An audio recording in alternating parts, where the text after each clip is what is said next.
dos revistas literarias. Owen no escribe todavía como Gilberto Owen. Él utiliza, curiosamente, porque es una de sus grandes virtudes y de sus parte de su personalidad, la ironía. Él escribe como Máximo Manso, utiliza ese seudónimo, y utiliza otro seudónimo que le llama, al que él nombra Mínimo Triste.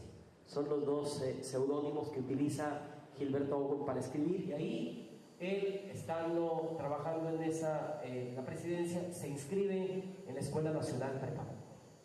En la Escuela Nacional Preparatoria, Owen estudia. En esos años había una gran presencia de grandes intelectuales, entre ellos Antonio Caso, el mismo Ramón López Velarde, el mismo José Vasconcelos.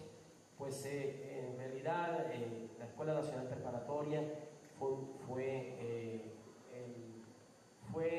la sede o el asiduo de los grandes intelectuales que hoy nosotros vemos: Lombardo Toledano, muchos de la generación de los 7 sabios. En aquellos años, esta generación de contemporáneos son la generación de mayor prestigio en este país, en México. Es decir, la genialidad tiene que ver con lo intrincado de la obra, tiene que ver con la arquitectura de la obra. Se discuten además dos asuntos, que es la poesía pura y la poesía plena. La poesía pura es lo meramente gongorino, es decir, lo barroco, y la poesía plena es lo que dice Owen y Cuesta, que hay que eliminar: la anécdota, lo anecdotario. Sin embargo, Owen es anecdotario, porque Owen, en sus primeros años de llegar a México, está influenciado por Juan Ramón Jiménez, el poeta español, que es el poeta más autobiográfico de la generación del 27. O cuando menos su observancia hacia Sinaloa es un tanto amarga.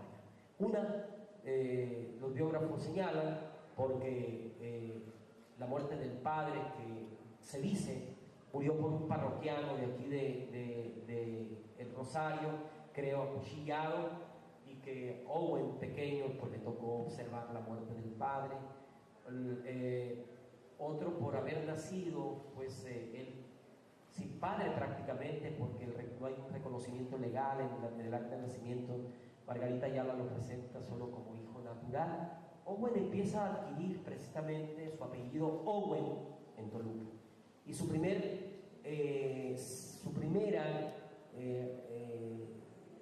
señal donde aparece el nombre es en una carta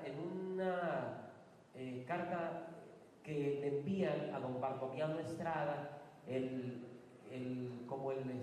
que señala sobre la disciplina de los jóvenes. Le manda a Salazar Roldán, la hija de un antiguo militar, Víctor Manuel Salazar, un viejo militar que había participado en la guerra de los 1000 días, y que sus amigos depredadores, y que se comprueban su riqueza, dijeron que este hombre gastaba más el tiempo en comprar mulas que en emprender batallas. Y es cierto, porque para ese año pues se ve que el general pues tiene una gran fortuna, es heredero, entonces hereda a sus hijas, o les da a sus hijas algunos bienes inmuebles. Y Owen conoce a Cecilia Salazar Roldán y se casa. Ahí termina la pobreza de Gilberto Owen en Bogotá, Colombia. Vive algunos años, vive alrededor de 14 años en Bogotá. Causa una gran admiración, y sobre todo en Nueva York en esos años. Hay un gran movimiento cultural ya en esos años en Nueva York: la música, el jazz, el blues, todos estos barrios de negros, donde Harlem, donde Owen escucha música de jazz, música de blues, el encuentro de la gran modernidad, el teléfono, por ejemplo, las aventuras de aviación que había, Esto pudiera para uno significar vivo y llega triunfante a Guayaquil de la mano de Luis Alberto Sánchez otra vez, y van a un evento político tan importante allá como es la fundación del Partido Socialista Ecuatoriano, que Benjamín Carrión está fundando apenas.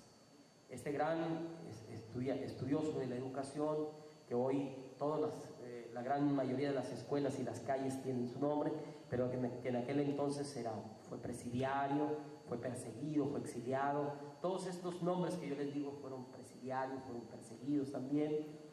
Entonces llega triunfante a Guayaquil en 1931, casi para llegar a 1932, y el gobierno de Ecuador se entera del asunto porque se hace pasar como secretario particular de Luis Alberto Sánchez.